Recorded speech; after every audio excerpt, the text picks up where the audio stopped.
Hello and welcome to episode 7 of our video series where my good friend Pinna and I discuss anything and everything about the sequel to Konjiki no Gash, which is Konjiki no Gash 2 or Zatch Bell 2. If this is the first video from us that you're seeing, we definitely recommend you check out our little playlist of videos where we cover all previous chapters so you can get caught up on everything that's happened so far. Last chapter ended with Waig just about being defeated by Gash and Kiyomaru after a pretty intense fight, and so let's find out what happens from here. I'm We've so got excited. a jam-packed chapter full of goodies, so let's get right into our summary. No one's ready. Absolutely, none of you guys are ready, but we're going into it right now. This is chapter 7 of Konjiki no Gash 2. So, the chapter opens with a panel of the orb that had been under Waig's mask, shattering from Gash's Sekirga, and Waig disappearing completely as the 45 seconds he and Gil had had with the flame's spell power had also run out. As the debris from the battle clears, Gil is completely dumbfounded to see Gash and Kiyomaru still standing despite the fact that Waig had sacrificed everything for that final attack. He keeps yelling "how" at them before running over to the briefcase that was nearby.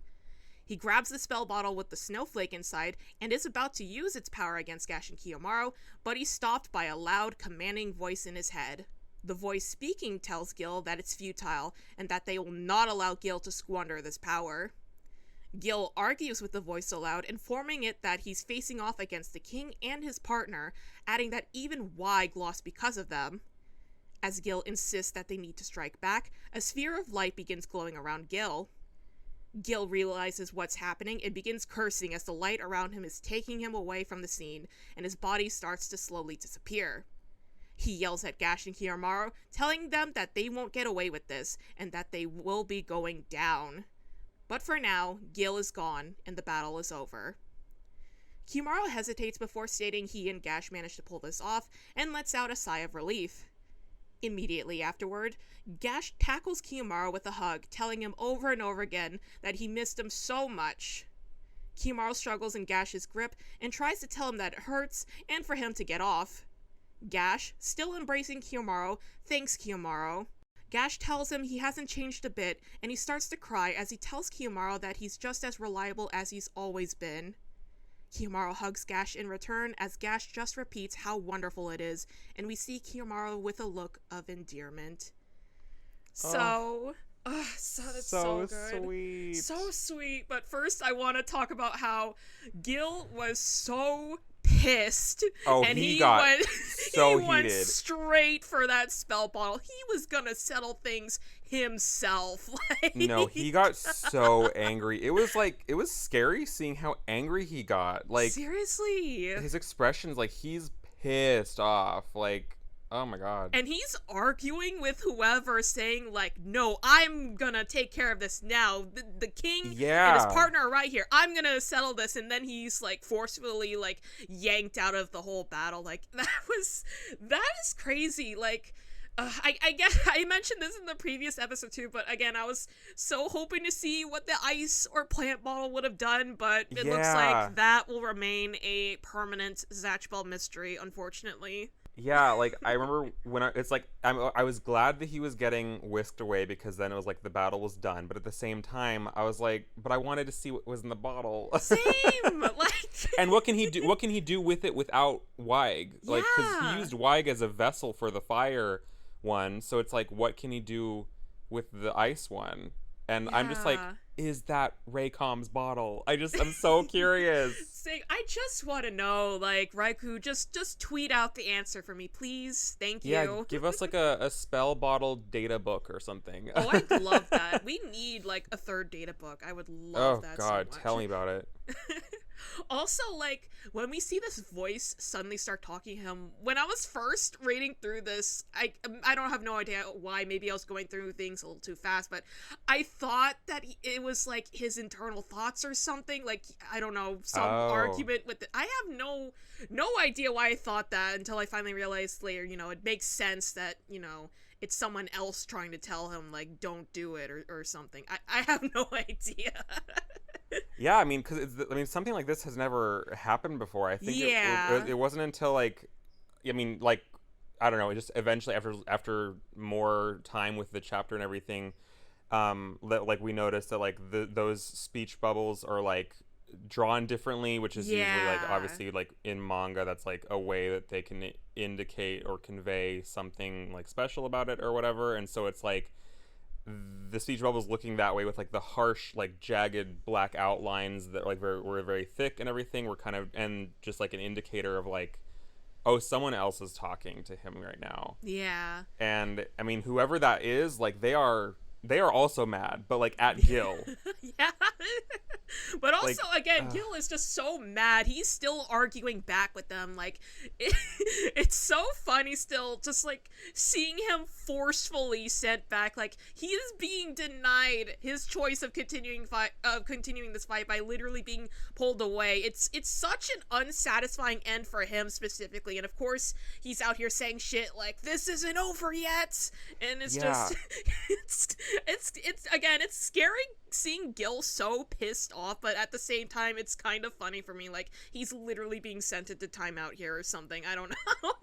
Yeah, no, it's funny too because I keep forgetting that like he's still out there. Like, you know what I mean? Because like it's like the battle is done. So and like we've seen so many other cards and sorcerers by this point that it's like we like there's other things to think about. But then like I keep thinking that like because Weig was like literally destroyed, like that Gil is not a threat too. But it's like no, he's still he made it out. Like, so the fact that he's still out there and can show up again at any time like is just alarming. Yeah, no, for real. Something I really thought a lot about with the previous chapters and stuff is just how are they gonna get rid of them both? Because, you know, as I've mentioned in a previous episode, there's no real way to back to the demon world that, you know, Gash or Kiyomaru like knows how to send them back, basically. So I'm like, they're gonna like, I'm like, how, like, even, you know, Gil survives, but like he's still out there, but then we just see him like yanked back to wherever by something with his Sphinx bag, I might add. That came with him. I know. Again, I'm glad it came with him because it's a nice bag. It's a nice bag. Yeah, because, like, I mean, the demons, when they went back, anything they acquired in the human world didn't come with them, like with Wanray's headband or whatever. Oh, yeah. So, like, he left that at behind. least Gil, at least whatever yoinking technology they got, like, at least the Sphinx bag comes with him. The technology has improved, for real. Gil shenanigans aside, we also see in this chapter the real Gash and Kiyomaru reunion here. Like, it's so good. Like, you go first. Yeah, I'm just so happy to see them hug. Like, I swear we never got to see that in the original series. Like, I don't really remember if they even did. Like, and this is the perfect time for that too, because, you know, they hadn't seen each other in so long and the battle is finally done with, you know, like it's literally just them now. They can finally have their proper reunion moment, and it's just it's so wholesome too, just seeing Gash finally allowing himself to be emotional with Kiyomaru after this whole fight. Like, as soon as Gash had come back, they went straight into action with the fight. There's literally no time for them to really process just seeing each other again after so long. But not even to say hello. Like, it was literally just like, I'm back, we're fighting. No, seriously, there was no hello or anything. Like, they just went straight to business. But it's so nice that, you know, with things taking a pause right now, that they can finally have this moment. It's so good. Yeah, I remember being really happy that they did end up hugging, because I remember before this chapter, and like we were all like talking about like, you know, their reunion like each week or each month or whatever, and what that would potentially look like and everything. I don't remember who pointed it out, but someone pointed out that like culturally in Japan, like hugs aren't necessarily like the same, like hugs aren't necessarily viewed the same way, I guess, culturally, and so they don't really happen that often, or they only happen with certain, like, I don't know, relationship dynamics or something like that. I don't know too much about it. I just remember it being pointed out that like it was a cultural thing, like that hugs don't happen that much in like anime or manga or something like that. And so I attributed that to like why they didn't really have that kind of closeness in the original series, potentially, because it might not have been something that like occurred to Raikou or something. I don't know. I don't know too much about this. I just remember it being brought up that it could be a cultural difference or something, like how we view hugs, and things like that. And so when the hug actually did happen in this chapter, I was like really pleasantly surprised, but like really glad, because it made so much sense, obviously, like to us who do view hugs like in this way, or like of a situation like this would probably involve a hug. It's just really nice to see that one did happen, because like, I mean, they went through so much together when Gash was so young, and now for them to see each other again after redacted amount of years is just really nice. And I love that, like, as Gash is sobbing, he's just like going on about how reliable Kiyomaru is, because that's like really how it has been these last few chapters, where it's like, I mean, right from as soon as Zelly got to the human world, like, and found Kiyomaru and everything, he has been so reliable, like just like Ziggy was saying that he would be. And it's just like, I just love how everyone sees Kiyomaru as so reliable. And so I just really like that Gash like literally outright states that as he's hugging him, and then Kiyomaru hugs him back, and it's just perfect. Yeah, me too. Like, I'm still looking at the pages. I just love how expressive Gash is here. Like the way the hug, he's jumping onto Kiyomaru and rubbing his face on him, and just seeing him finally start crying, and you know, in that one page where you see Kiyomaru just holding him up in that hug in silence and smiling, it's so sweet. It's so good. I know, it's so like, because especially seeing, like, because obviously like as Gash is talking, we only see the back of Kiyomaru's head. So that one panel where we see Kiyomaru's expression, because like the other expression we see from him is him just being like, oh, get off, it hurts, blah, blah, blah. And it was like, but I'm really glad that Raikou like let Kiyomaru have like a serious response in that moment as well, and not just like some comedy gag like thing. So I really like that we got that panel of Kiyomaru, because it's their reunion is so their bond is so no words. It's just so good, so sweet, so wholesome. I love it so much. Same. Again, it's just really nice seeing, you know, Gash finally, you know, letting go, letting himself be emotional here, because again, the whole battle and everything, you know, he's understandably very serious on the whole thing. You know, as nice it is to see Kiyomaru in the moment, he needs to focus at what's on what's at hand here, and it's really nice seeing him here. Like, he really is the same exact Gash as we knew before, and he's just so happy to see Kiyomaru. It's just so nice. I really love this reunion. Yeah, it's so well done. It's so brief, but like I love it. Like, just the panel of, it's just like a blank panel essentially of just the two of them hugging. It just I love that. I love that like Raikou just gave them that space in that panel to exactly. It's so good. It's so good. The way like Gash's feet is just dangling off the ground because of Kiyomaru holding him up. It's really cute. It's so good. This was so worth the wait. Like, this is what so many of us were like waiting for them to like just acknowledge like this whole reunion again. It's so good. It's so good. I can't say that more than enough. I really love this. Yeah, no, seriously. I feel like that's like a kind of a trend too with a lot of the reunions that, you know, vague spoiler I guess, that happen later down the road too. It's like the reunions happen like in the midst of a battle, and so it's like you don't really get that like actual reunion scene or moment or whatever until after the fact. And so it's like it makes the battle more exciting, because like after the battle, you know, you're gonna get like the actual like, oh, it's so good to see you again or whatever from whoever. The real reward. Yeah, it's just really cool. I really love it. Same. Continuing on from this lovely reunion, back at the village, Gash is resting in one of the beds, and Zelly and Olmo try to stop Rania from playing with Gash's mantle. Love that. We're then taken back to a shot of the cliffside from the beginning of Chapter 4, and see that Kiyomaru and Zara had gone back to the cave to revisit the tomb with all of the sarcophagi. Kiyomaru says that as for the rest of the stone books in the room, he might as well give something a shot. From his own red book that had formerly been one of these stone books, he tears out its last page and holds it close to one of the stone books.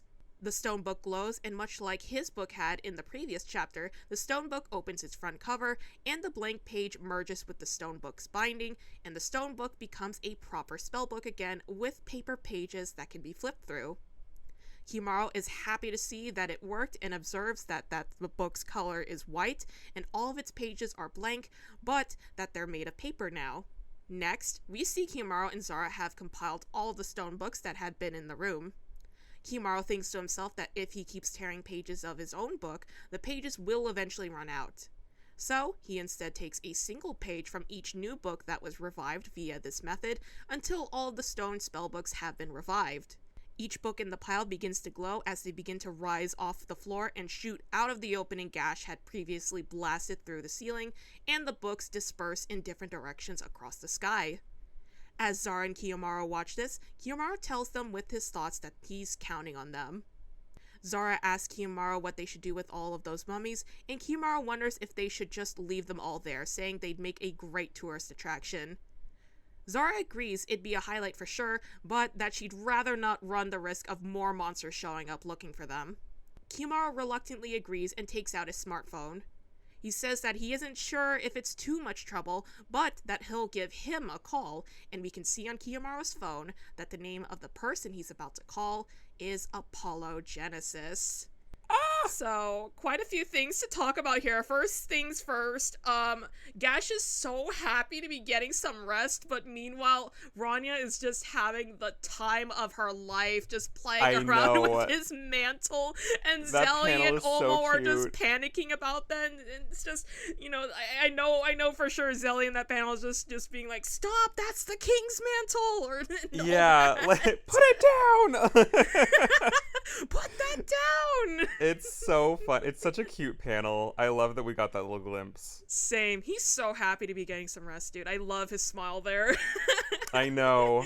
Asleep with a big smile on his face. Like, I love that. He's just like me for real. But also, seeing Kiyomaru go back into the room with all the sarcophagi and start reviving a bunch of these spell books with a paper of his own is so interesting, dude. I know. The fact that he even, like, considered this as a possibility of something he could try is just, like, crazy. And the fact that it worked is crazier. And it's just, it's so, oh my god, it's just so cool because this was, like, oh, we're gonna see, like, a lot of demons come back, because, like, that's so many books. Like, we don't learn until later how many books that is, but, like, that just seeing them all shoot off into the sky, assuming they're going to find, like, the bookkeepers they belong to or something, is just, like, so exciting. Seriously, as soon as we see all of them fly off, like, again, there's so many of them here, and I was like, oh shit, are all the other bookkeepers gonna be involved now? Like, where are they going? Who are we gonna see next? Like, it's so exciting. I know, like... it's so good. And also the fact too that it's like it's being phrased as like they're reviving the spell books. Like that's just interesting to me because like it very much ties into like they are alive in a sense. Yeah, I think about that a lot too. Like the spell books are so fascinating to think about on their own. They're such a mystery. It's crazy. They really deserve their own video, I feel like. We couldn't even say anything because we don't know what they are. Yeah, that's true. The video is what are the spell books? Thanks for watching. What? There you go. We have no answers. We can't talk about anything. True, I guess. But oh my god. I also love how in these pages too, Kiyomaru is like, yeah, I think this room would make a great tourist attraction, and Zara is just like, yeah, but there better not be any more monsters showing up. Like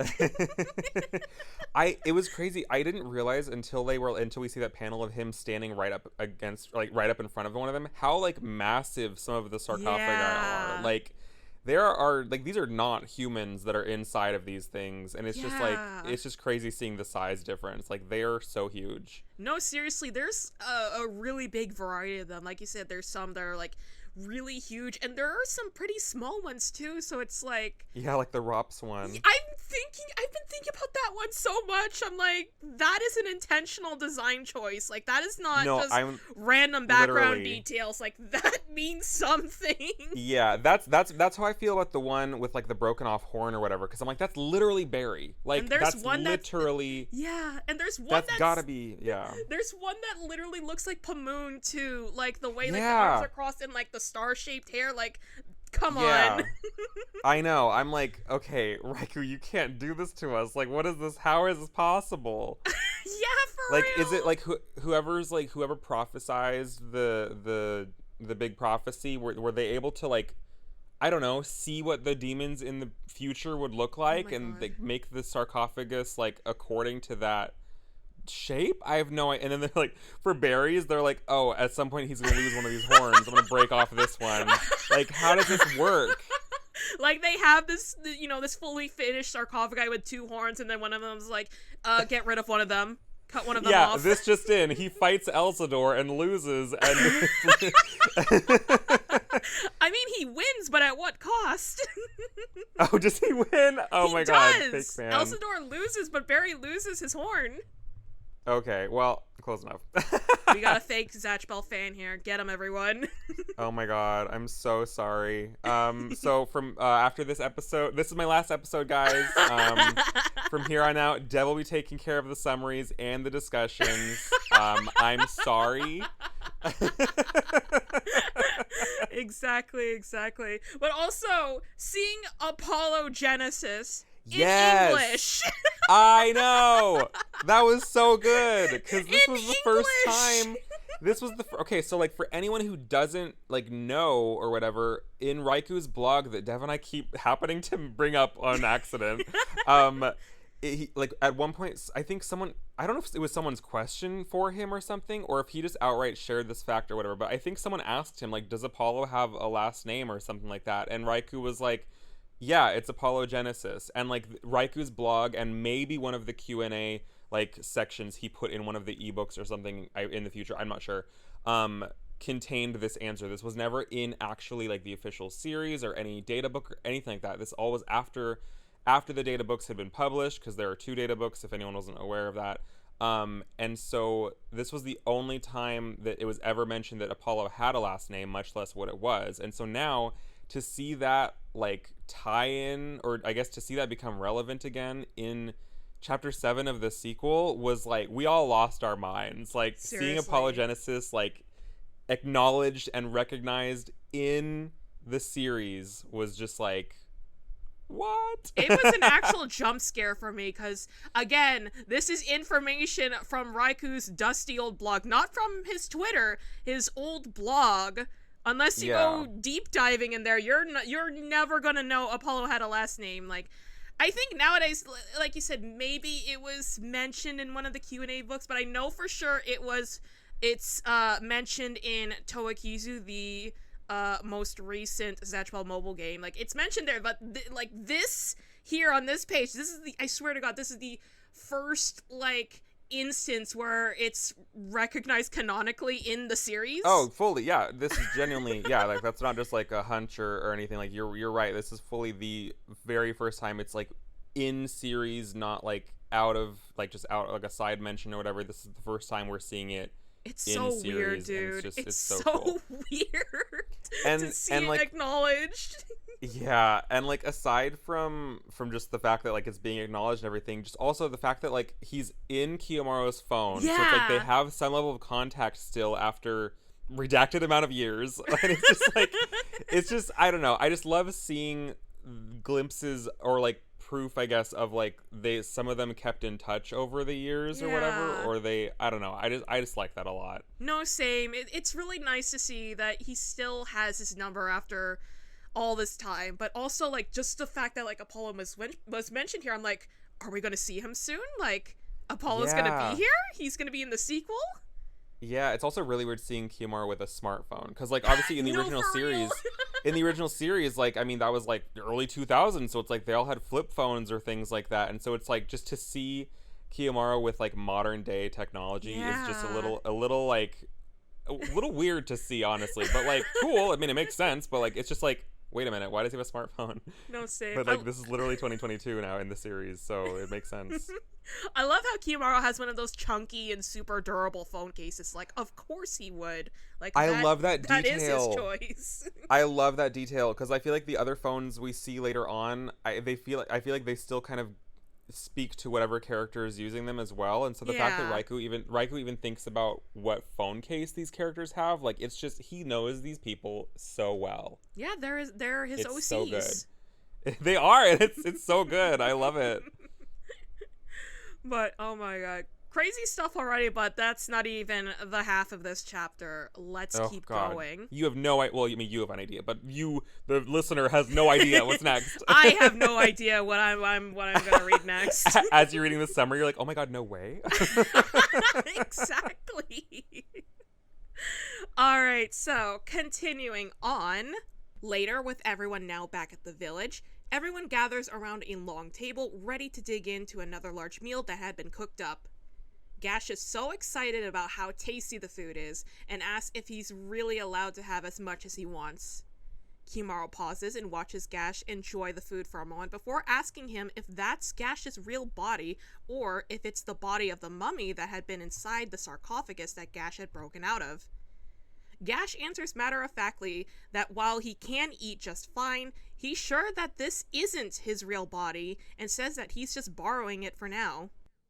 He says he doesn't really know what's going on, but that he's okay so far. He goes on to say that in regards to his clothes, he's guessing the magic brooch was inside the mummy, and that the brooch made for him all of what he's wearing right now.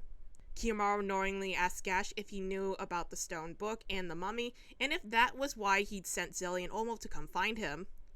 Gash confirms this, saying it's a tradition that gets passed down to each king. We then see a brief flashback glimpse of Dwan, Gash's father and the former king, bestowing a power upon Gash with a glowing scepter as Gash, who is also glowing, kneels before him, as Gash presently explains that when it was his turn, he also inherited a spell that could save the lives of many demons by sacrificing his own. He said he didn't believe it at first, and he didn't want anything terrible to happen, but that one day, about a year ago from this present moment, he had opened his desk drawer and found the Zakeru page from his red book waiting inside for him. He says that when he saw that, that's when he decided to go ahead and make all the necessary preparations. As Gash is explaining this, we see flashback panels depicting what he's describing, such as the spellbook page in his desk drawer, and another shot of Gash declaring orders to an unknown group of people, represented in the panel as completely blacked out silhouettes. However, amongst this group, not depicted as a silhouette, we can see Mipi is there with Gash. After recounting this, Gash asks Zara if they'd happen to have any yellowtail, and Kiyomaru gives him a deadpan stare. Zara informs Gash that here in Egypt, the most he'll find is freshwater fish, but that she thinks they sell saltwater fish like that in big city marketplaces. Gash exclaims that they're a real treat, and each one is delicious in its own way. A woman, one of the cooks, comments how good of a boy Gash is, to which Zelly agrees, saying he is the king after all. The woman, seemingly surprised to hear Gash is a king, asks Gash, "You're still in your mid-teens, aren't you?" and exclaims shock over him being a king and not a prince. Gash, appearing self-conscious, answers that he's 19, revealing that the sequel takes place 13 years after the start of the original series. Kiyomaru repeats that in shock, adding that he thought Gash looked to be about 14. Gash continues eating and explains that demons grow in different ways and that it all depends on the species and that they all have long lifespans. He adds that Zeon, who we the readers know is Gash's brother, is more mature than him, as well as taller. Gash wonders aloud why he can't get any taller, seemingly troubled by this. Upon hearing Zeon's name, Kiyomaru asks about the other demons, wondering if they're okay. Gash tells him that Zeon had stormed the enemy's fortress, but that was the last they'd seen of him. He shudders as he states that his last spell saved many lives, but that even that had its limits. Zelly then bursts out, asking about Ted, Cherish, Rain, and all of the orphans at Ted's house. Gash reassures Zelly that Ted and the others will be okay, saying that they can't move right now, but that they're alive and well. Gash, still shuddering with anger and regret, begins to ask how many more could he have saved if he just...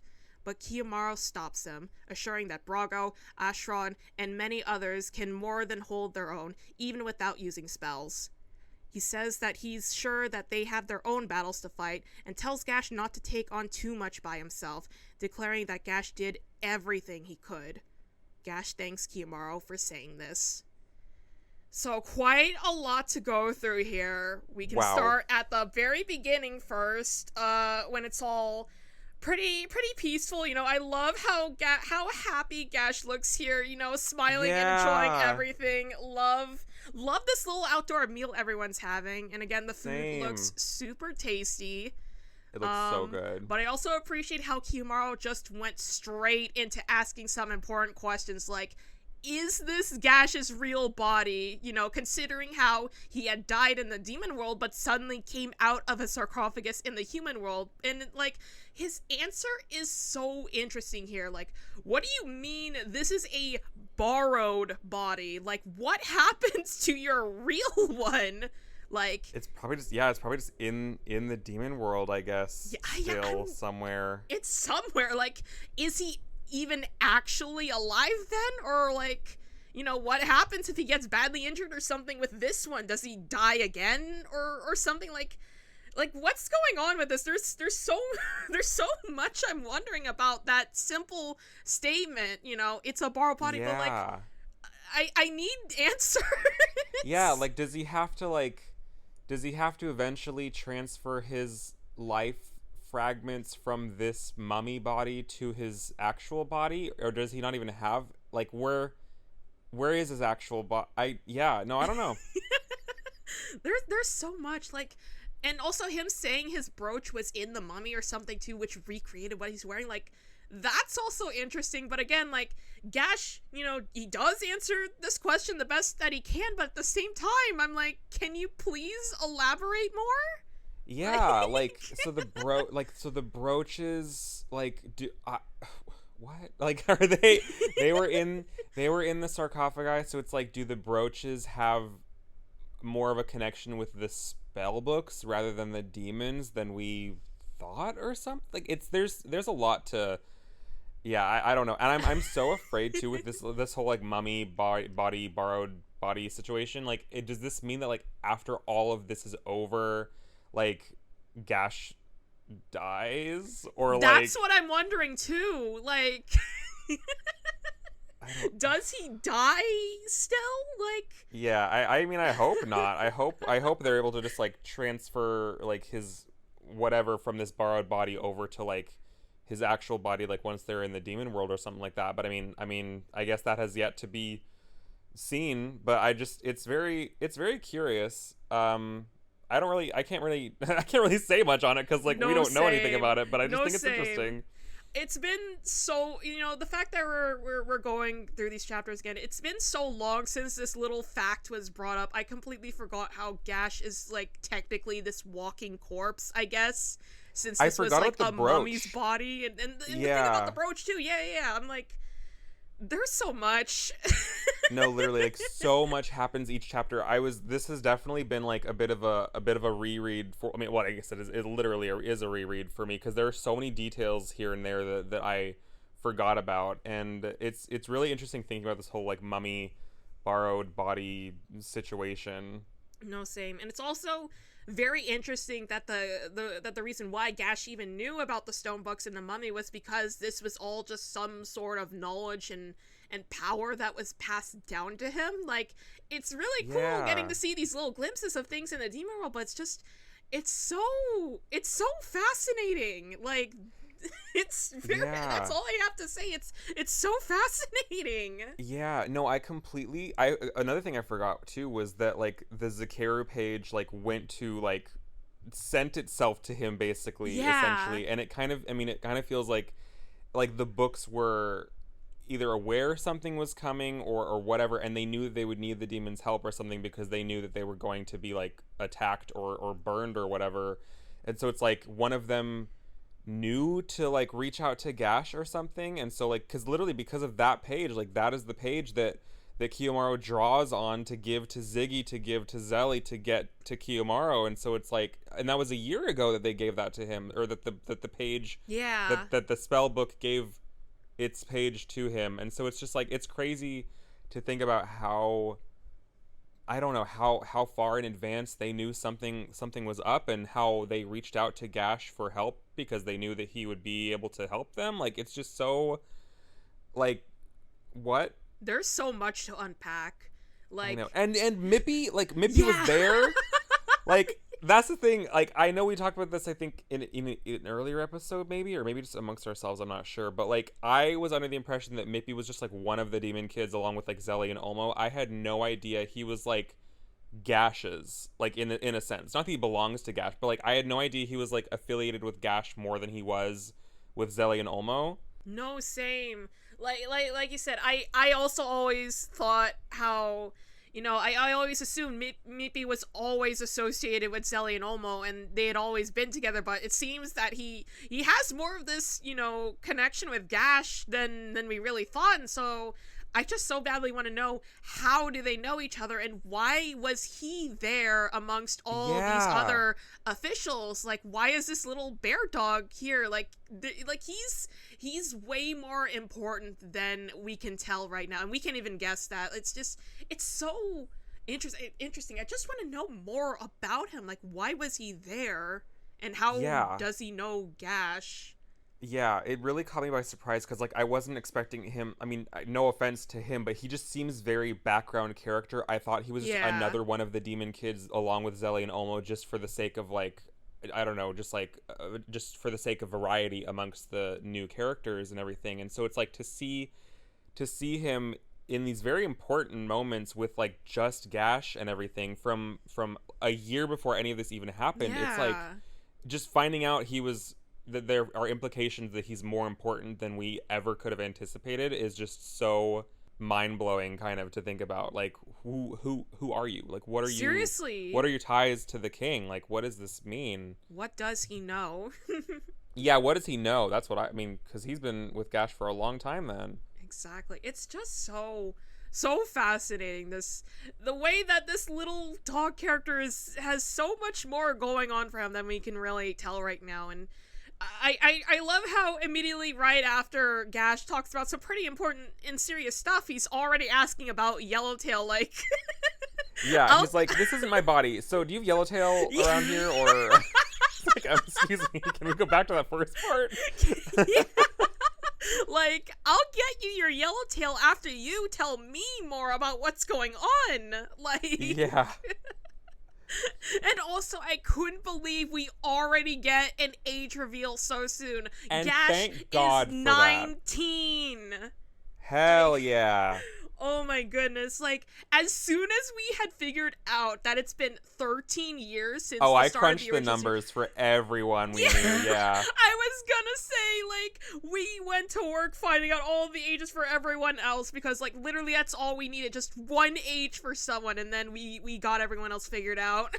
Yeah, well, yeah, because everyone that Riken had given us... from the data books, and... Yeah, because there's only been... Yeah, there has... Unfortunately, with this series, one of my very few, I guess, criticisms is that Raikou does not provide much, like, little trivia information about the characters like a lot of other series do with, like, their own data books or things like that, or, like, in between chapter pages where they would just give, like, a little bio or whatever of a character. Raikou never really did that with these characters in the original series, and so one of the data books is, like, our only source, pretty much, of, like, just a small handful of characters' ages and nationalities and birthdays and things like that. And so it's like, whenever we get a canon age for a character, we, like, cling on to that information because it's, like, so rare that Raikou gives us something like that. And so we had, like, I made, like, a little spreadsheet, like, a few years ago of, like, all the character ages, thank you, all the character ages that we knew and then, like, we had from this. I think there was one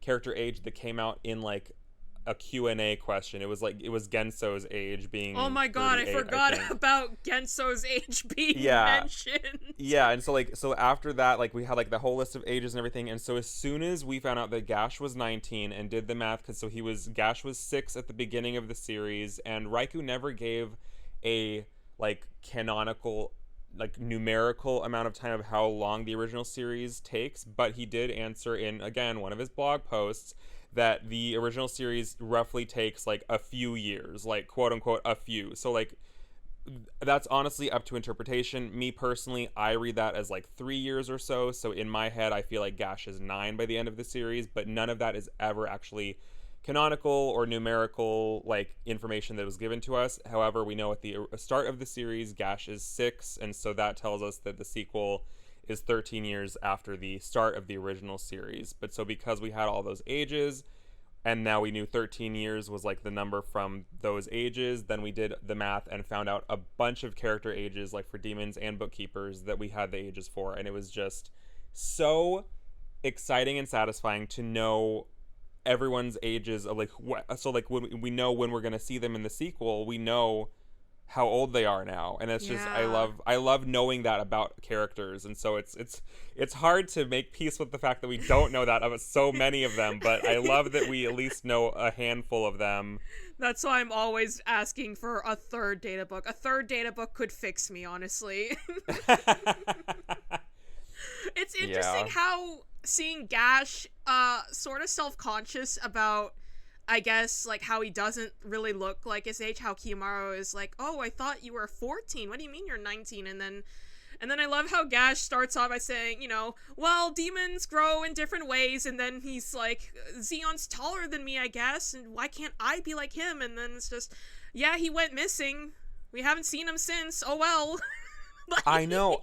I'm so curious what Zeon looks like, and also obviously is he okay? But like, I'm so curious what he looks like more than like. I don't know. I'm really excited to see what, because no, like same. I don't know. No, same. Like I think I've seen a lot of like fan interpretations of what Zeon could look like. I think like a very simple route Raikou could go is just literally very identical to Gash, of course, like how he is in the original series. But it would be cool to see, you know, him looking a little different, since, you know, Gash says here he's more mature, he's taller. So I'm like, what does that mean? I want to see him. Like, you know, like you said, I hope he's okay. I hope he's alive.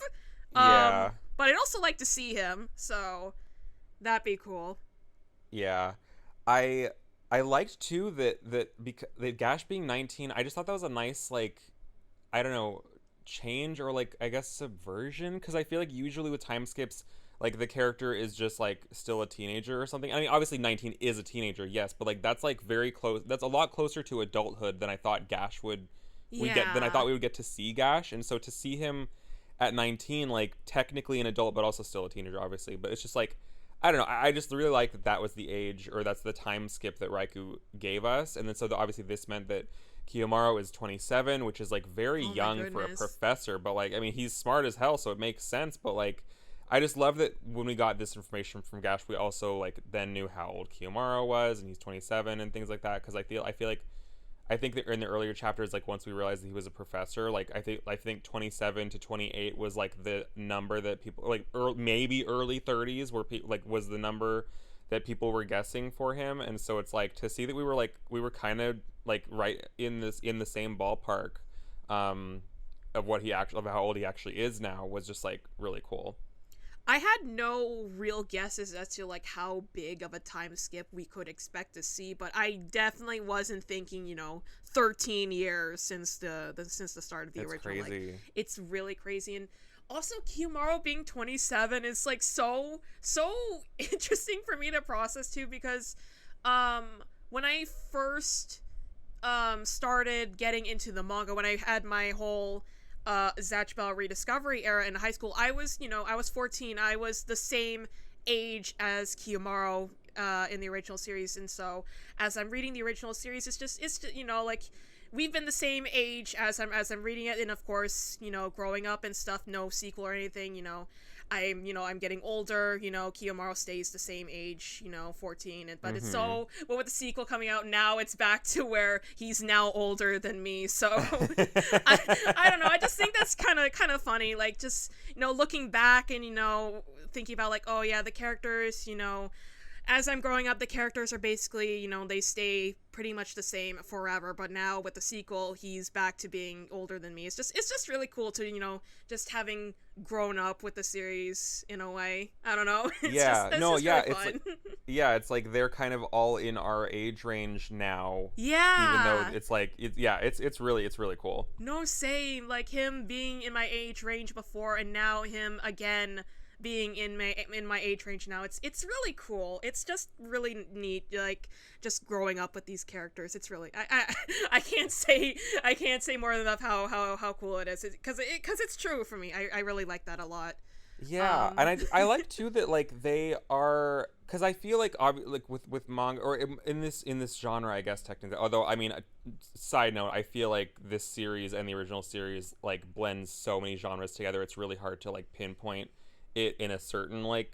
It's really hard to put it in any type of box. But like, I feel like with this genre, typically, I mean, a lot of people consider this to just be like a shonen, and so I feel like within shonen, we don't typically see main characters that are this age range, I guess, because like Kiyomaru is in his late 20s and Gash is in his late teens. I feel like usually shonen kind of airs in like the 15 to 16-year-old type like age range, so it's like for us to be able to see these characters in an age later than that is just, I think it's really exciting, because I feel like it keeps things fresh, because like we don't really get many protagonists that are that age, and so to get to see them at this stage in their lives is just, and then obviously all of the other characters like that we could potentially see, knowing what age they are now and everything, is just like, I'm so excited about this. This was like 13 years seems like such a large time skip, or just like a surprising or an unsuspecting time skip or amount of time to have, but like it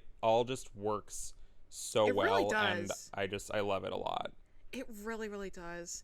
And also going back to Gash and his height dilemma, it's interesting, again, seeing how it's this insecurity for him, but I remember how one of our friends was talking about this and brought up how him not really looking like his age might have, this is their theory, and I think it's interesting, which is why I wanted to bring it up now. I thought, him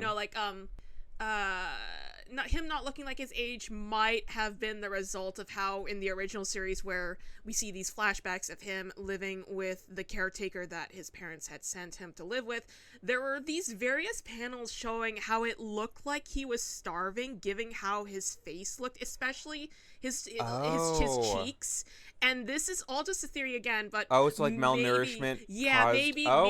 Maybe that could have possibly stunted his growth in some way, since it occurred in those very developmental years for him. But honestly, again, it could just be because he's just short just because. But I always thought that was such an interesting theory, so I just wanted to bring that up, because I think I really like it. I think it's a good explanation, but again, he could just be short just because. Yeah, I mean, short kings are cool, so I think he's cool. So it checks out. But no, that's really interesting. I wonder if that like was right, like what Riku had in mind, because I do feel like it's interesting. Like I never really thought anything of his height, but it seems like, I mean, Riku is intentionally writing these little scenes or moments or whatever where it's like it's kind of a little bit of a focus. So it's like it is interesting how it's being brought into play like this in some way. Like I wonder if that's gonna like go anywhere, if it's just like a little, I don't know, side thing he's just doing for the sequel. I think it's interesting. Same.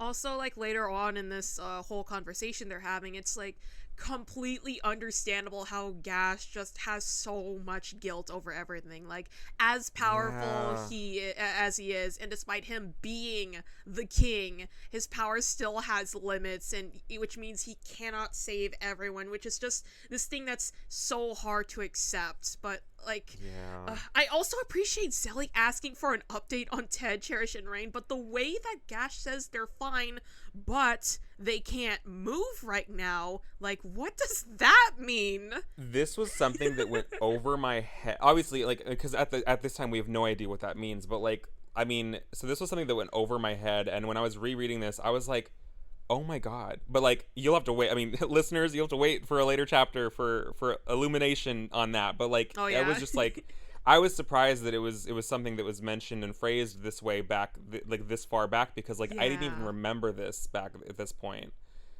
It's just, yeah, like you said, it's not something there's like rereading things, you're finally picking up on all these little details that actually mean something later on, but yeah, like how it was worded here is so strange. It's very intentional. It's very specific. Like he could have just said they're injured, but they'll be okay, but he instead says that they can't move, which is extremely vague.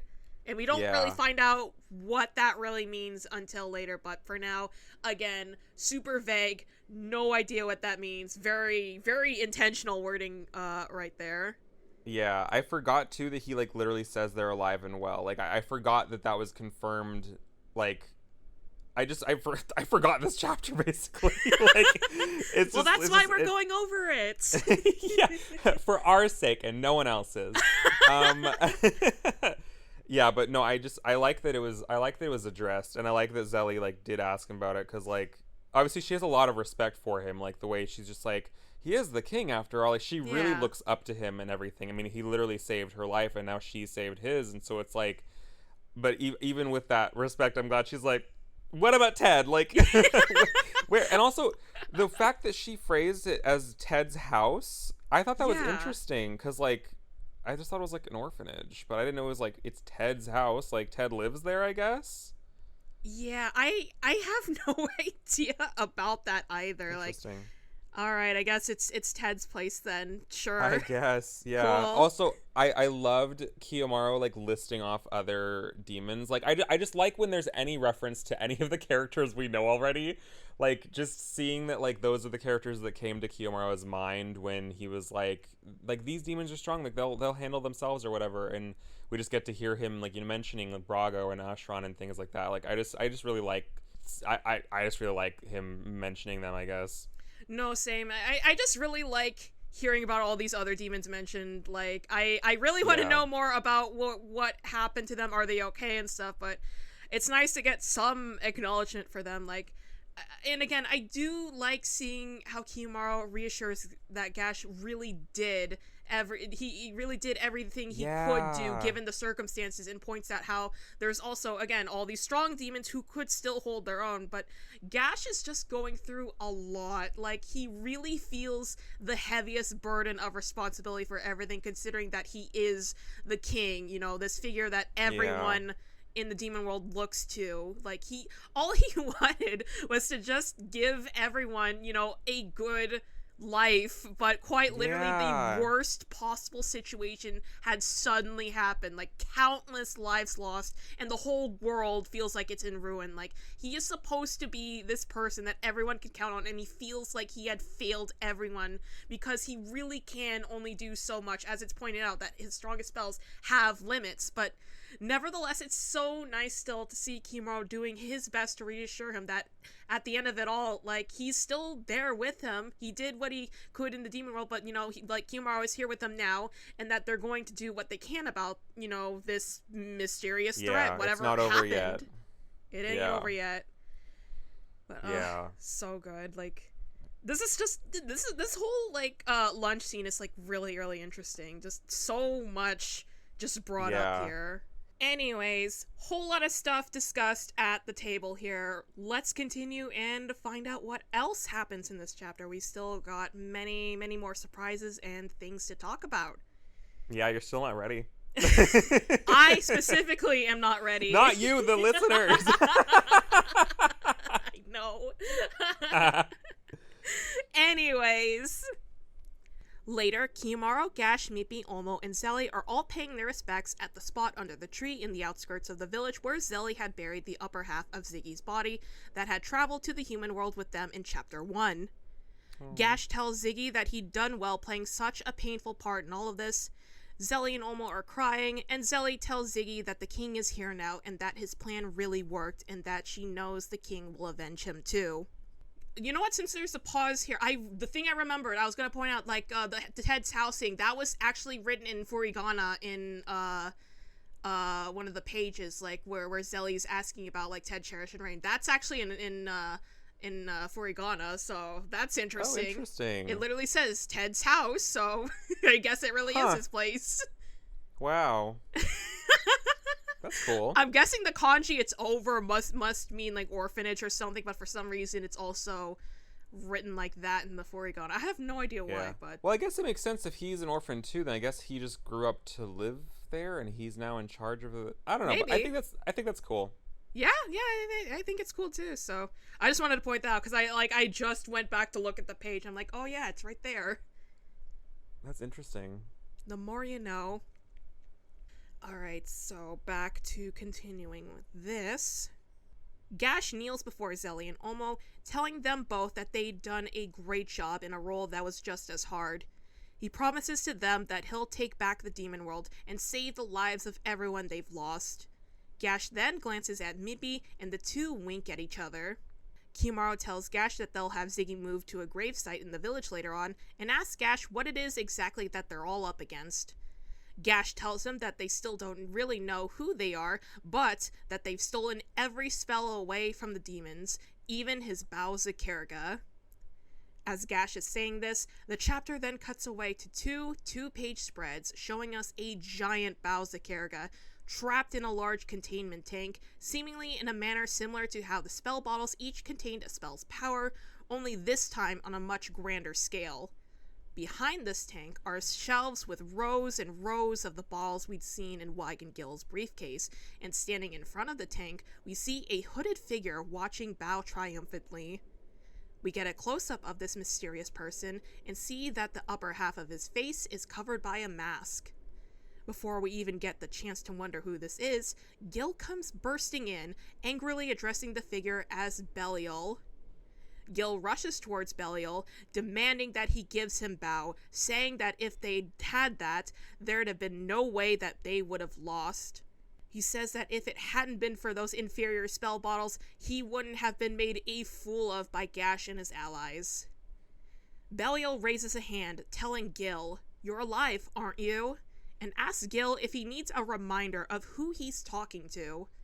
Upon saying this, a crushing force surrounds Gill's torso, and he staggers and gasps in pain.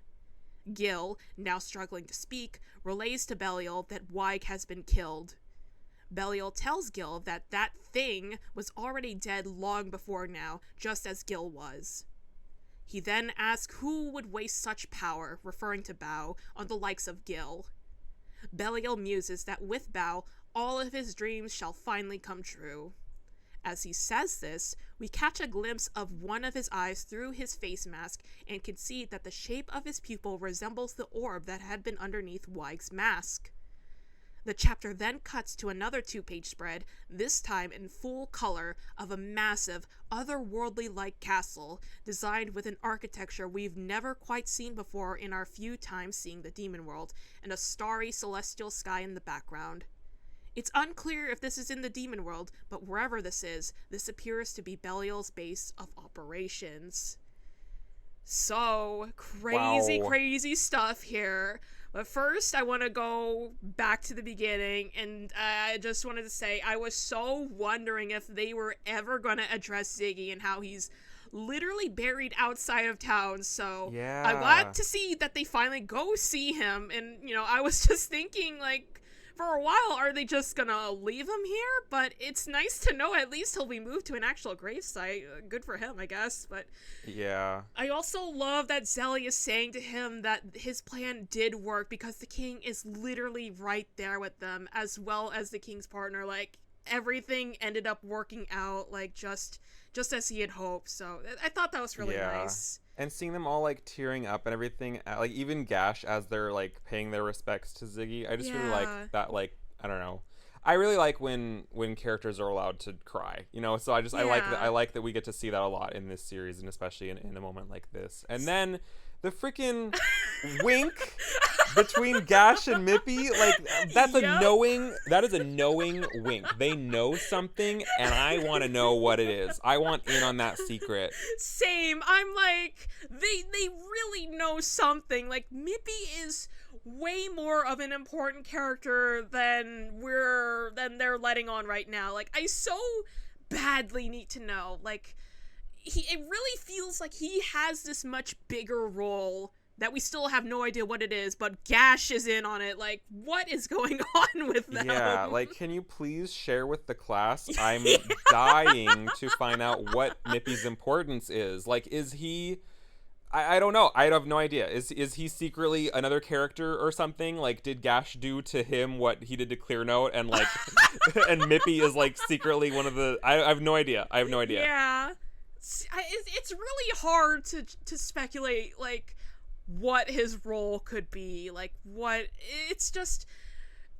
I really wasn't expecting this little tiny bear dog thing to be so relevant, I guess, but here we are. Seriously. Because, like, the thing is, too, he looks very similar to one of the characters in Animal Land, Zeke, which is, like, this other, like, bear-wolf type looking thing. And so I genuinely thought that Raikou was just drawing another weird animal for the sequel, like, to have along with the cast. Like, I did not think that he was going to be relevant, like, on this level. It's just so... I'm just so curious. It's like, do we really need another mystery here? But, like, I guess we do, because it's here. I just want to know so badly. Of mysteries, dude. There is so much. I know. It's just so many questions just keep popping up and very few answers. But I mean, I say that in I say that with love, obviously, because I'm loving the sequel. But Same. Like, also at the same time, like, who is Mippy? Like, exactly.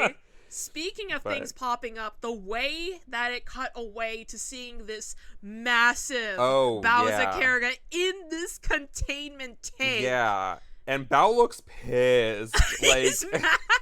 The tank is so small, that's why. Yeah, and to see it, like, as the actual spell and not just, like, represented as some symbol or something. Yeah. Like, Baou is so powerful. It's just in there as Baou. Like, I don't understand how that's even possible, but, like, it's crazy, and it's so big, and the tank is so big. Oh god, how did they get that? Like, not only did Gash lose the spell, but it was taken and contained. Like you said, it's not contained in a tiny little bottle with the symbol to represent it, but it's in its full manifested form, and it's just trapped. Yeah. And when you look around the area, you see all these empty spell bottles. Like, you can tell wherever Baou is where they also bottle up all these other spells. And they do it on this, like, grand scale, it feels like. The whole environment here really gives, like, factory vibes or something. Yeah, definitely. Like, the way again that they're collecting and creating a lot of spell bottles for them to use, and they clearly have this giant supply and demand for these things. It's so interesting. Like, yeah, like with all the tanks and pipes and everything, it definitely very much looks like this is like their, like, I don't know, machine or contraption or whatever that they use. It's Belial's juicing factory.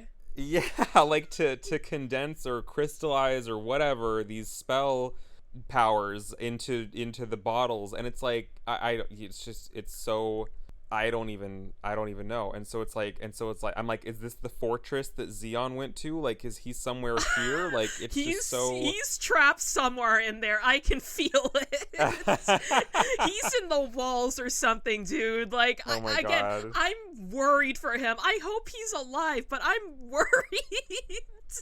Imagine if, like, all this time we had no idea. If you, like, zoom in or something to one of, like, the rafters or whatever, you could just, like, see, like, Zeon's head or something. That'd be so crazy. No, for real. He's just in the ceiling or whatever.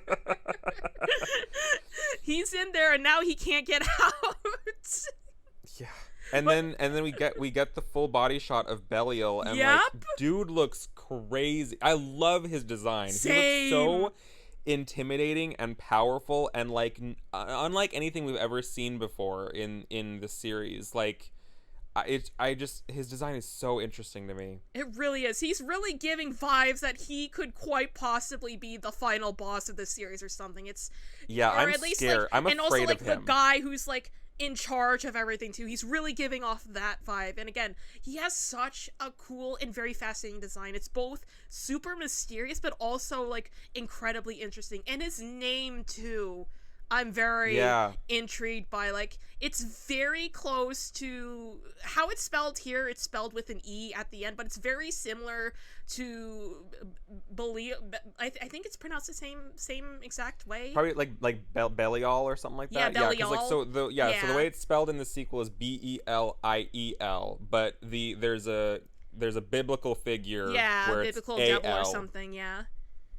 Yeah, but yeah, that's what I was immediately thinking, like, is this based on that? Because, very similar, but, despite, the little difference between spelling, I feel like it could be some reference to that, but honestly, who knows? But either way, probably. I mean, because Riker did the thing with Stang, where that's literally Sting. So it's like the British rock star the or whatever. guy. Like Stang is literally Sting. He looks exactly like him, only his name is just Stang instead, like Steng. And so it's like this could be that same sort of thing where it's, or just something to convey that like Belial is like a definite threat and evil presence or something. I mean, I don't know if Belial was like a biblical thing or like a mythological thing. I think it's a biblical thing. I think. Okay, yeah, because I'm not well versed in it and I'm not religious, so it's like I'm not the person to know about this. I just know it has some connection to like devil or demonic or something like that. Yeah. And so it's like, I mean, I'm sure that was intentional, but then Riker probably didn't want to use the actual name of it or something in case that would just like look bad or something like that. So he probably just like tweaked it a little bit to still like convey the connection. But so I think that's kind of what Riker was intending here. Yeah, there you go. Like, all in all, this is such a cool concept right off the bat for this new series villain, and potentially, the final boss of the series, potentially. Yeah, and we also learned that this was the voice who was talking to Gil at the beginning of the chapter.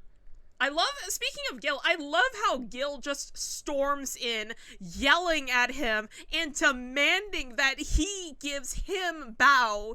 And then he was pissed. He got so cocky. And then Belial is just piped down and then does that thing to shut him up, and like I don't know why, but it's just so funny how Gil is literally forgetting who he's talking to. Like, bro was out here expecting Belial to be like, oh shit, you're right, you should go and take Baou. Here, let me take it out the tank for you. Like, yeah.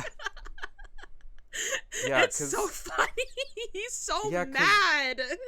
Yeah, because, like, I feel like in the beginning, Gil was very much, like, acting like he was in charge or something in a way. Yeah. And so it's, like, to see him here, like, immediately be humbled, it's like, oh, like, you're just a pawn to this guy. Like, you don't even...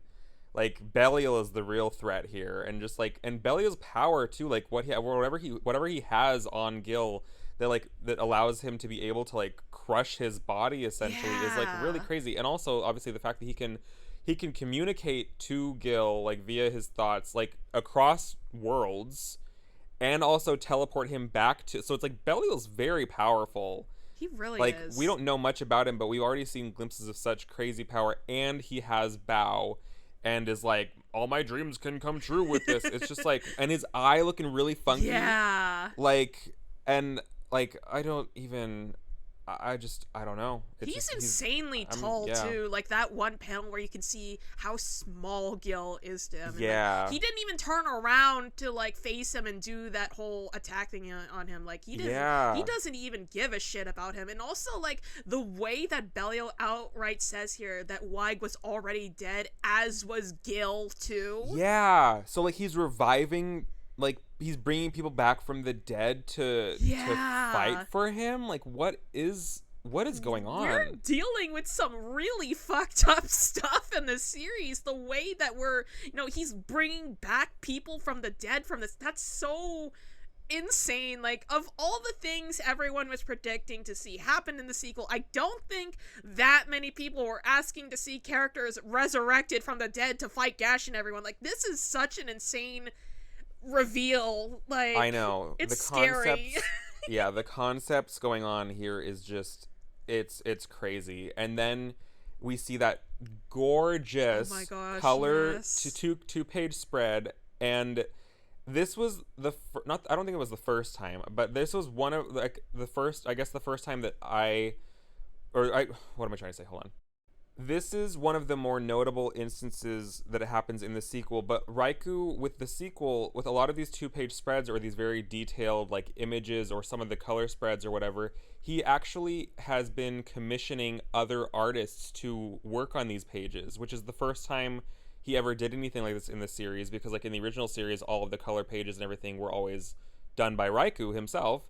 And so I thought it was really, really cool how he is like collaborating with other creators in this way to be able to contribute to the series. And so this 2-page color spread of Belial's fortress, which it looks so gorgeous but also like daunting in a way, and everything. This was by an I don't know, like his name on Twitter or their handle on Twitter is just like REC, and so but this person comes in as a special guest a handful of time or a few times so far throughout the series to do these very big like landscape type shots of a setting or something, and they're always so gorgeous in color and everything like that. But I just thought it was really interesting that like this was the first page where I was like I was like this doesn't look like Raikou did this, but like this is obviously clearly Belial's like home or whatever. And so I just thought it was really cool that like Raikou is collaborating with other artists, because obviously like I mean this is a lot of work for Raikou, and so just like to prevent him from being overworked, he relies on other creators to help him with these things. And I think it's really cool that it's like a collaborative effort in that sense. I really like it too. You really explained it so well. It's really neat seeing these other artists being involved in the series like this. And like you said, like this illustration is gorgeous. It's so cool. I love the color work. I love how so detailed pretty. it is. I love how it really fits. You know, like, if you had to imagine what Belial's, you know, headquarters could look like, this is exactly it. It's very ominous. It's very, you know, it's so cool. I just really love it. And like you touched on, like, it really is nice that he's bringing in these other artists to help,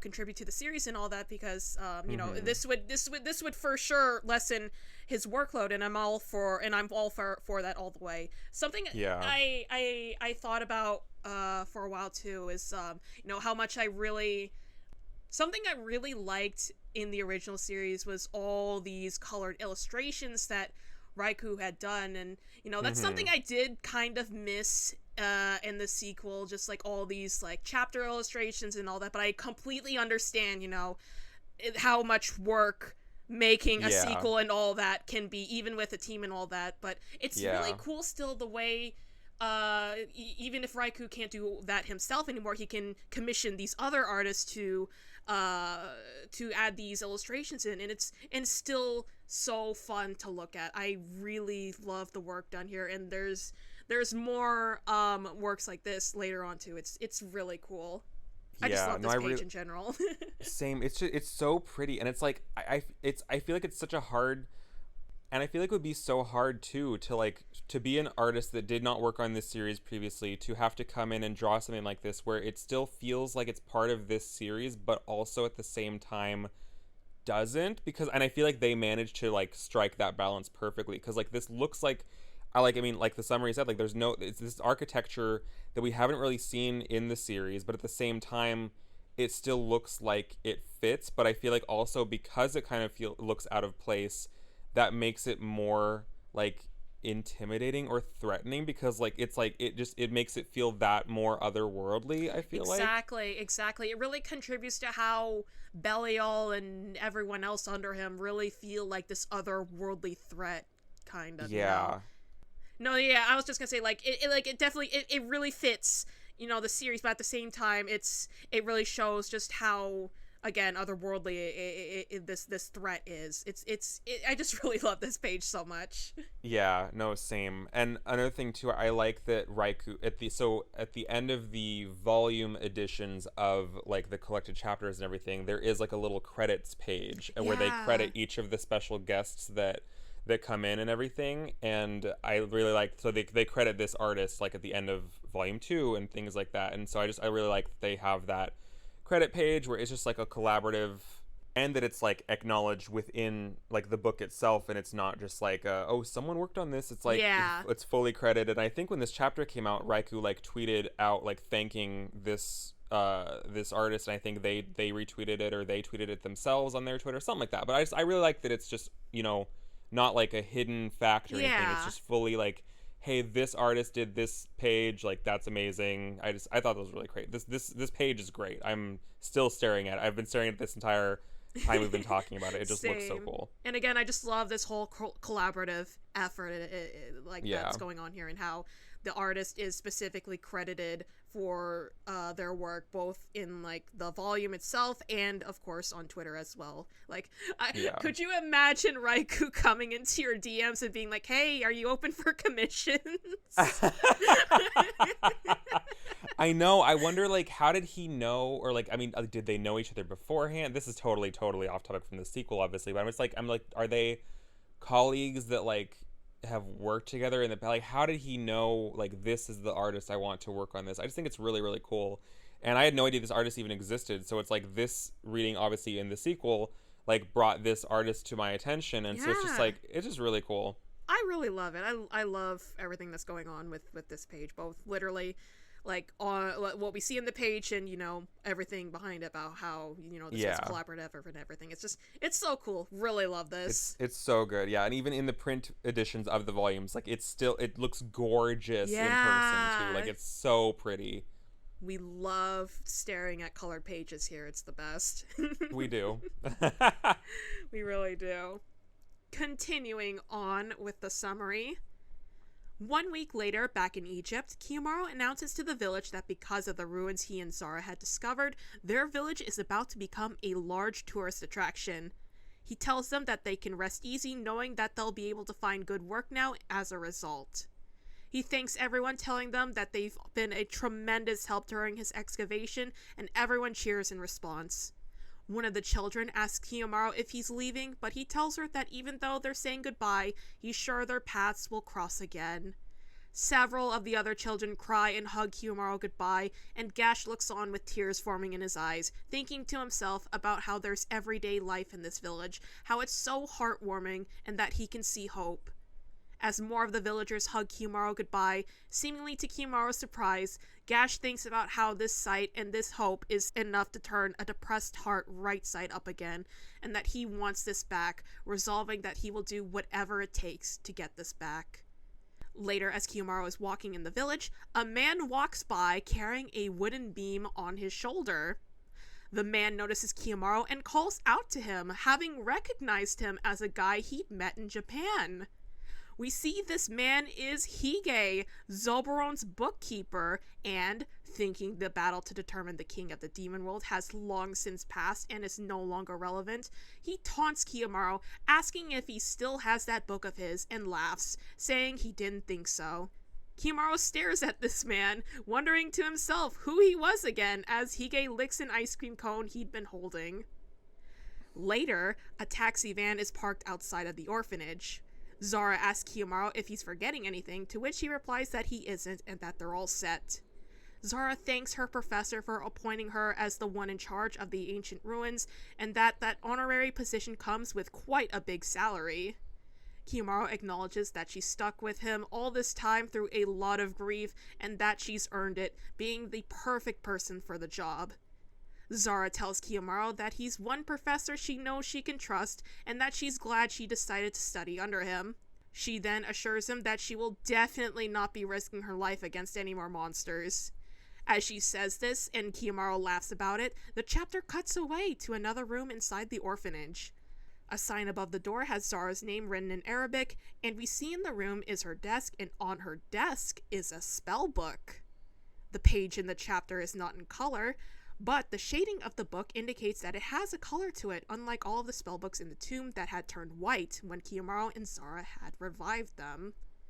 So, very interesting final part here, but I do want to go back and start off by saying I just love how much Kiyomaru had helped this little village during his whole stay here. Like, we talked about this in an earlier chapter, but he really is such a good person. The way that he could have used his funds he was given just to look after himself and for his research, but he really wanted to do something with it to help the people around him and just make life a little bit better for them here. Like, he used his resources to help build this orphanage/school for these kids and feed them, and now he's leaving them behind with these opportunities for people to find good work and to help them all in the long run when he's no longer there, and it's just so good. Like, and we see just how much he's loved and appreciated by everyone, especially all the kids who are crying because he's leaving. I know, they're all so sad.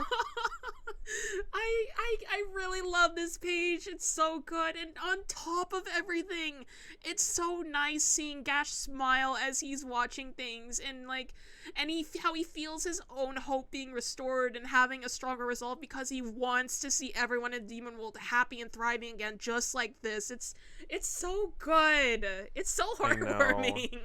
Especially too for Gash to see Kiyomaru like being so beloved like this. It reminds me of that panel in the original series when like at school when Kiyomaru was like at his desk and all of his classmates are like around Kiyomaru and like praising him and things like that, and Gash is like really happy because he's getting to see like classmates like admiring and appreciating Kiyomaru and everything, and Kiyomaru returning that energy back to them and everything, and not like hiding away or whatever. So it's like Gash is probably watching this and being so and feeling so much like pride in Kiyomaru at the person that Kiyomaru has grown up to become, because like he's like, everyone is hugging him goodbye, like everyone is sad that he's leaving, and that's just like, that must be so special for Gash to see, like, so this is like the kind of person you are. Like, that's so cool. Exactly. Like, you reminding about like that time when everyone was surrounding his desk, like during that period of time when he was still like kept to himself, you know, he didn't really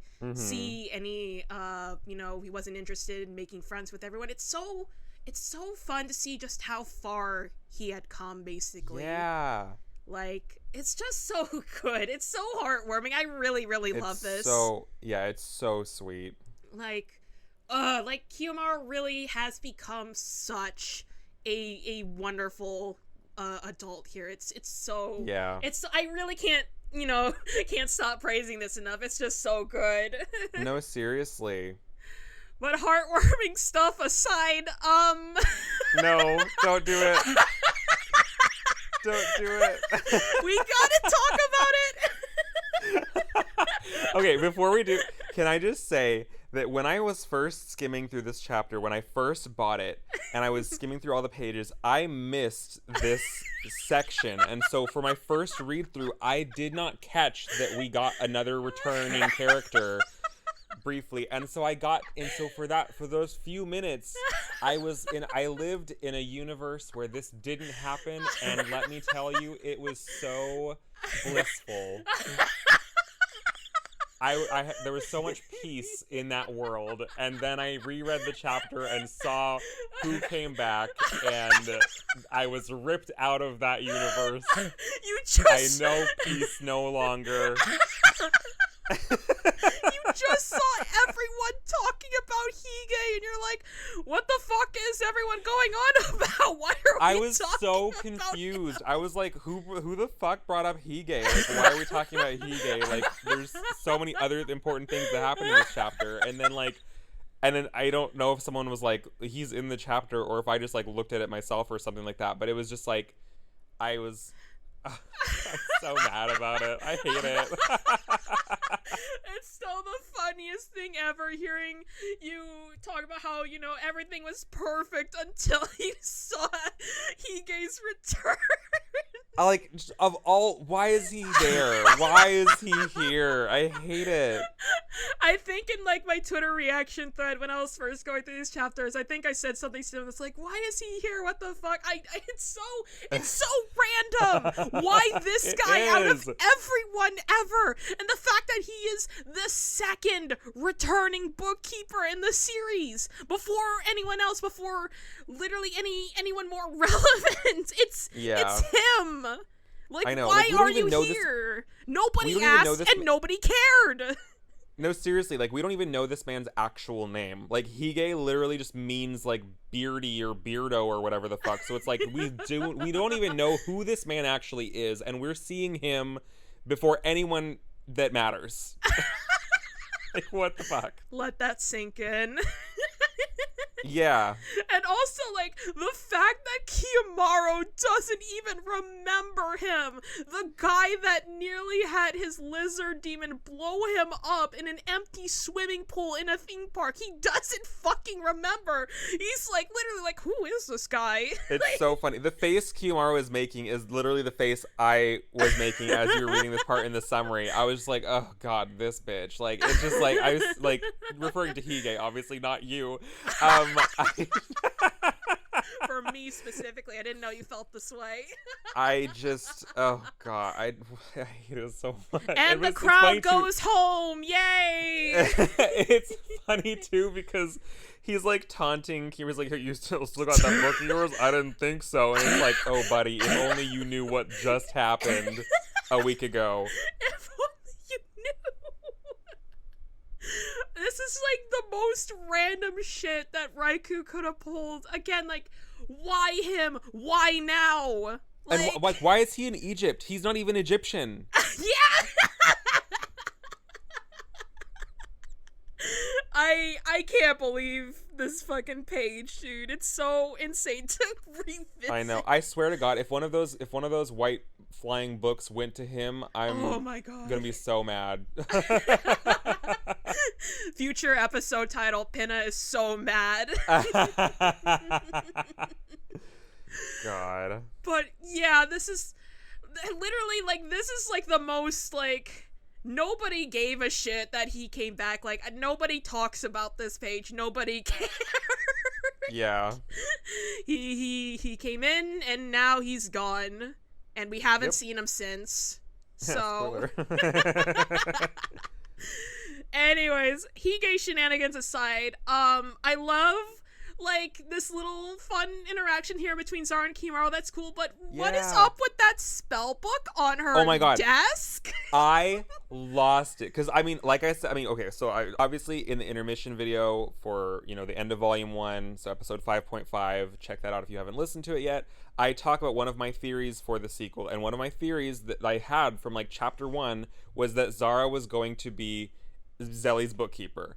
And so when this happened and we literally see a spell book, and not like with a color to it on Zara's desk, I'm like, the only thing I do not know is like, did this book like show up in her room as she's like saying goodbye to Kiyomaru or whatever, so she doesn't know that it's here, or does she know that this is already on her desk and she's like just not addressing it yet? Like, that's the only thing I'm not clear on. But like, to me, initially, my first read through, I thought it like showed up as she was saying goodbye, and so we never actually got to see her reaction to its arrival. But like, I guess it's also possible that she knows that it's already on her desk. I have no idea. But like, this was so exciting because like, she has a spell book. Like, this is a spell book went to Zara. It's just like, that's literally everything I wanted and everything I thought was being set up. And so it's like, for this to actually be happening, I was like, oh my God, Raikou answered my prayers. Like, this is so cool. This is your compensation for the Hige page.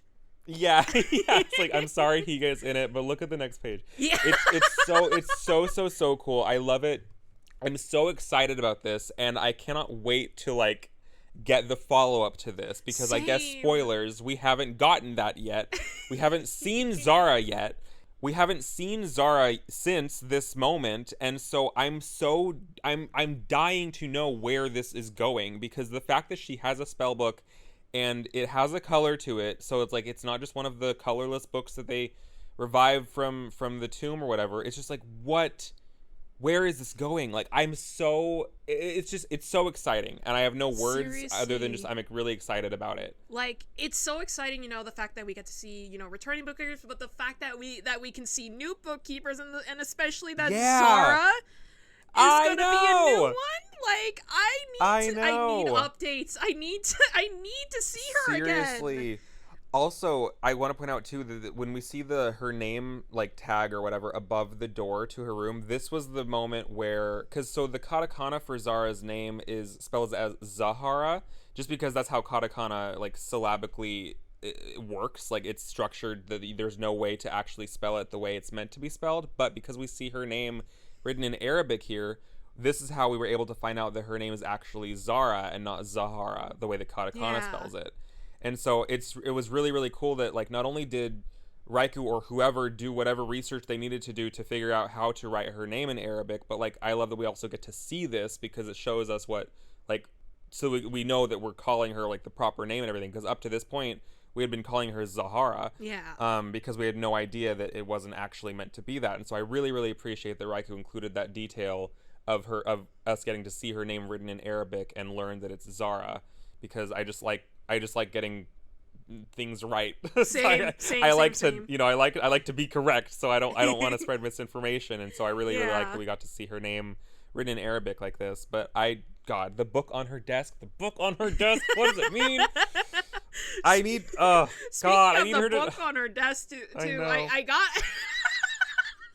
I gotta talk about this. Like, first time looking at it, I thought it looked a little strange. Like, I feel like how a lot of the spellbook, I feel like how a lot of the spellbooks look in the manga are just, you know, these varying shades of gray, black, and white, of course. And so seeing this one have this like line texture to it, I thought it meant something significant. Like there's something weird about this book or something, but as it turns out, it's completely normal, as evidenced specifically by Pinna finding a panel of Gofuri's book in the original series and seeing it's the same exact shading. So I don't know. I guess, you know, it makes sense that this is like a normal book, but I don't know. I don't know why the line texturing threw me off here. Like, no, I same. don't know. I remember when this chapter first came out, I feel like such a clown saying this theory now, because it's not a theory that I've had. I haven't had this in a long time, but like at the time, I was like, oh my God, like those are stripes. Like, does that mean we're gonna see like a new generation of bookkeepers where instead of colors, their books have like patterns on them? And like that's what I thought. So I was like, so Zara's are stripes, and like there could be like polka dots or things like that. I think that was what cool. I was thinking, and I just thank you, but I just knowing like very wrong. It was because a thing. I was looking through, I wasn't even looking for this. I was looking for something else in the earlier chapters, but as I was doing that, I noticed one of the panels of Renji holding Gofure's book, and it was literally like the same type of striped texture, and I was just like, oh. But like, I'm glad about it, because I haven't thought about this theory in such a long time. Like, I feel like a long time ago I had written off that theory anyways and just assumed it was a weird way of depicting the shading, but like to see it actually confirmed once I found the Renji panel, like, was kind of like a little peace of mind of like, okay, it's not weird, they just, I don't know. But I'm just so excited about the fact that like that there is a book on Zara's desk. Like I need to know where this plot is going. I need it right now. Seriously. And again, the fact that it's in color, not just white and blank like everything else. It's in color. Yeah, so it's like it already is linked with a demon. I'm like, who is it? Who is it? Like, is this Zelly's? What color is it? I need to know. I want a color for this too. Like, please. This page should have been in color. Same. Or at least that panel. I think so too. It should have been in color. Like, come on. I know, but oh God, it's just so exciting, and it's so like Raikou to have a little teasing panel like that. But what's insane is the fact that we have not gotten any follow-up on this. This is chapter 7. This came out in what? Like, was this still 2022 or was this 2023 by this point? I think this was 2022 probably. I think so. Maybe. Yeah, and so it's like this was 2 years ago. We have not gotten a follow-up to this, and I am losing it. I need answers. Same. And this isn't even the end of the chapter. There's more. It's not even the end. We've got some more. With the crazy stuff does not end here. We've got some more to talk about. So let's get right into it. So later, Gash, Kimaru, Zelly, Omo, and Mippi are riding somewhere in the taxi. Kimaru says that he'd love to have some comrades with them, saying that they revived dozens of books. He double checks with Gash to see if there aren't any more demons that can still move. Gash thinks for a moment before remembering that there is one demon who he knows must be safe. Kimaru excitedly asks who it is, asking if it's Brago, Wanrei, Danny, Umagon, or Ashron, before Gash answers that he was the first one to run away.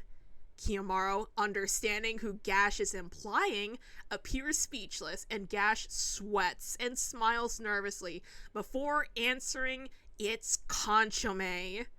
We see another panel of the taxi on the road and an airplane in the sky up ahead, showing us that Gash and the others are headed to the airport.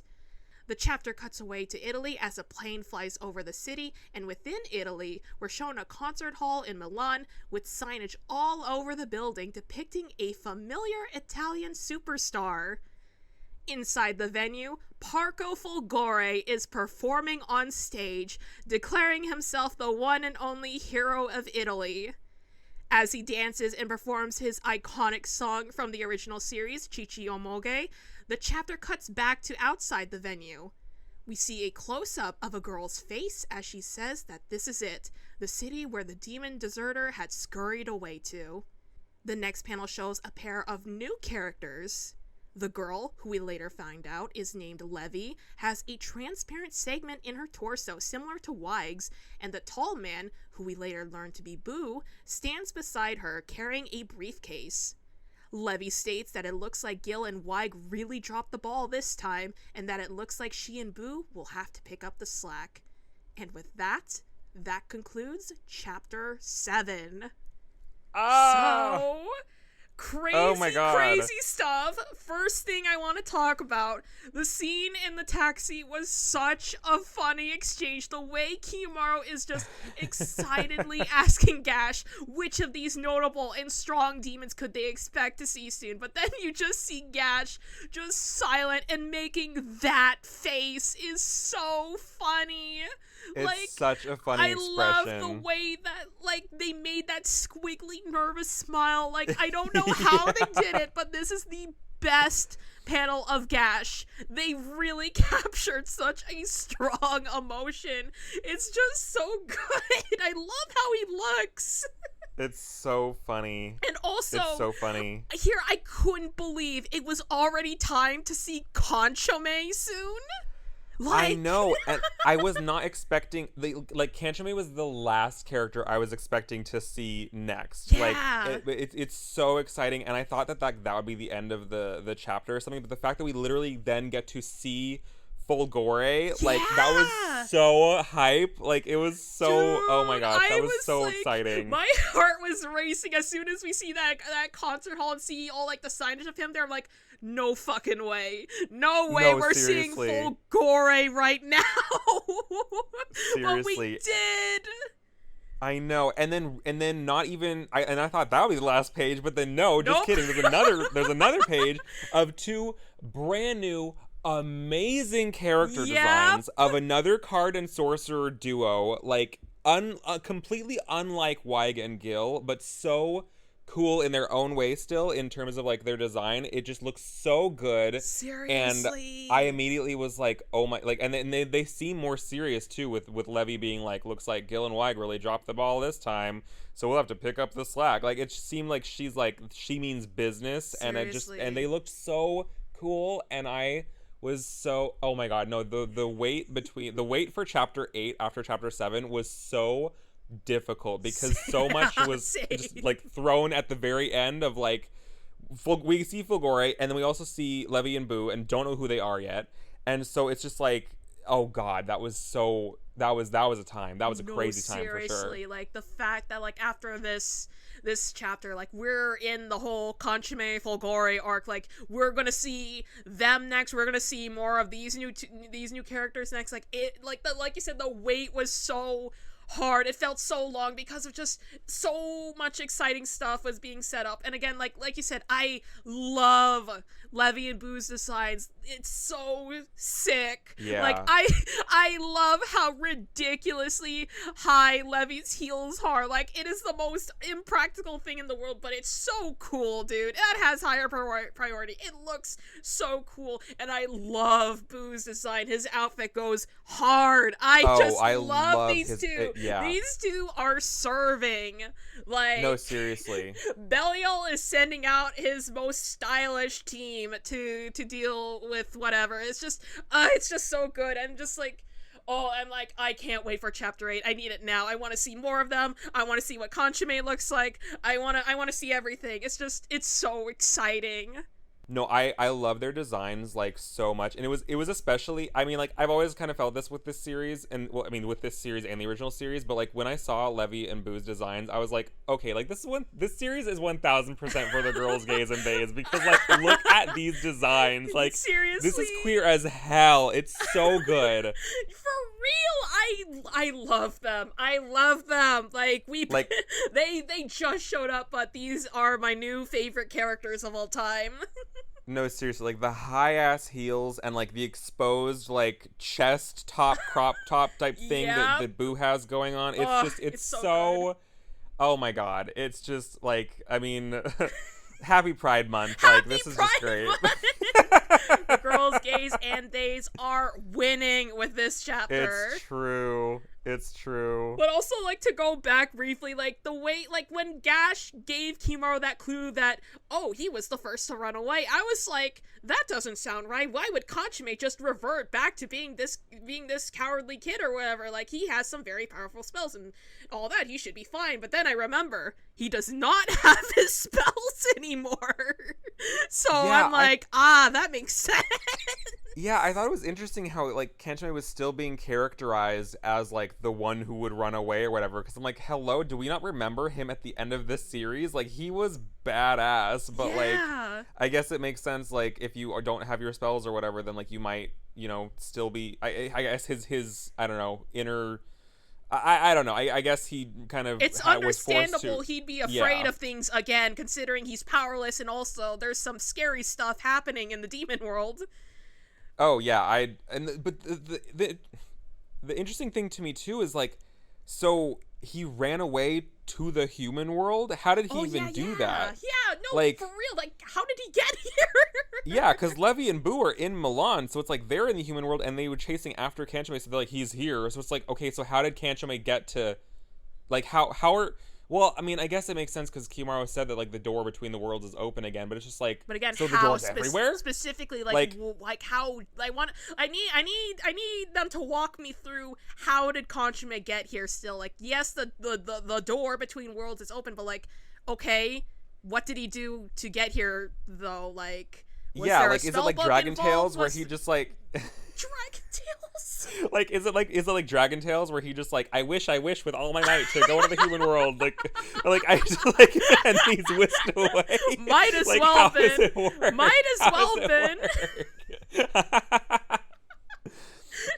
But yeah, like, so many questions, but again, the hype to see Consommé, the hype to see what these new characters do, and the hype to see Folgore, and it's all so real. Like, this was such a really cool ending to Chapter 7, but at the same time, we were all begging for Chapter 8 to come out right now. No, seriously, this one was a hard wait. I mean, I feel like overall it's typically a difficult wait, like, regardless, but there are some chapters where the end of it is so shocking. It's like the wait becomes extra hard, and this was one for sure where it was so difficult because for a month we also didn't know these characters' names. So I was calling them Cowboy in Boots, Dev was calling them Cowboy in Heels, and it's just like it was just like we didn't have actual names for them, so we just like had to use like monikers for them and everything. So it's like the weights like that are the hardest because like we don't even know who we're talking about. No, but same. Like, oh god, it was a rough time waiting for chapter 8. I almost forgot about that period of time. You know, like you said, referring to them as like Cowboy and Heels or whatever. Like that was we're having serious discussions with those kinds of names. Like, we have the luxury right now in this video series, since we're like going back to these chapters that have already been out and we know these characters' names, but as soon as we get caught up, we're gonna have to go back to our code name era for new characters. Yeah, just like you mentioned. Yeah, it's gonna be rough, but we're not there yet, thankfully. Yeah, exactly. For now, we're very excited to talk about what happens in the next chapter. Like you said, like sometimes these chapters end with like such big things happening, it's so hard to wait for the next one. Like I'm always saying, you know, like I will gladly wait, you know, for Raikou to take his time for these chapters. Absolutely. And stuff, because again, his health matters way more than my eagerness to see the next thing. But also, like, I'm just like, I'll gladly wait, but also at the same time, I'm so unbelievably excited for when it drops. Like, I will be there like the second it's officially out. Like with every chapter, of course, but you know, like for these ones that I'm like especially excited for, like I am there, I'm locked in. Oh, 100%. Yeah, I mean, even if he was ever like, I'm taking a few months off or whatever, like I'm like, I fully like, yeah. Yes, obviously I want to know this story, but it's like I fully understand, like this is such, I mean, the manga industry in general is such an overwork, like people are literally overworked to death, and it's not an uncommon thing, and that's terrifying. And so it's like, if he needs, like, I'm glad that this is the monthly series, because like weekly could genuinely kill him. And it's like, it's just so, yeah, so like I see people complaining about how they'd wish that this wasn't a monthly series or whatever, and it's like, we got to appreciate that we're even getting a sequel in the first place. For like real. Genuinely, like I'm so glad that he is putting his health first, and he is growing his team and getting help where he needs or wants it or whatever for collaborative contributions to the sequel and everything. And so I'm glad he's doing everything he can to take breaks and things like that, because even with all of these breaks and all of this help that he's getting, he's still constantly tweeting about like complaints about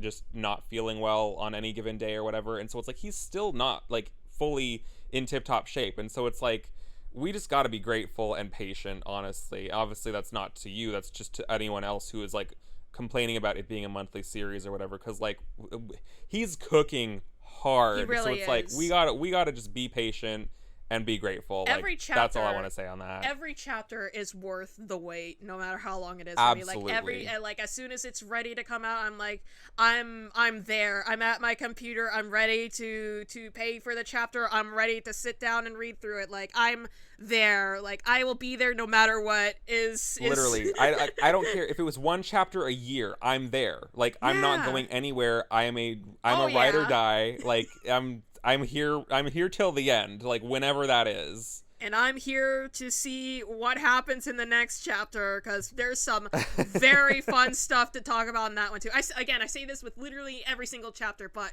come on, you know, these two characters, Conchime and Folgore, like cool stuff is gonna happen, and I can't wait to talk about it. Yeah. I mean, we say this every video, but like you guys are not ready. Like I'm not exaggerating. There are no misses. Every chapter hits. Like you just gotta. You're not ready for what's next. Seriously. And I think with that just about does it for this chapter discussion. Like, yep.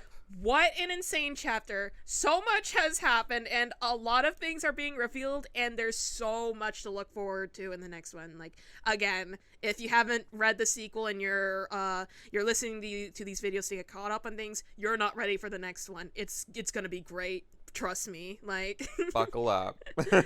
Again, like I always say that every chapter is exciting and worth looking forward to, because it is true. The next chapter will be worth the wait.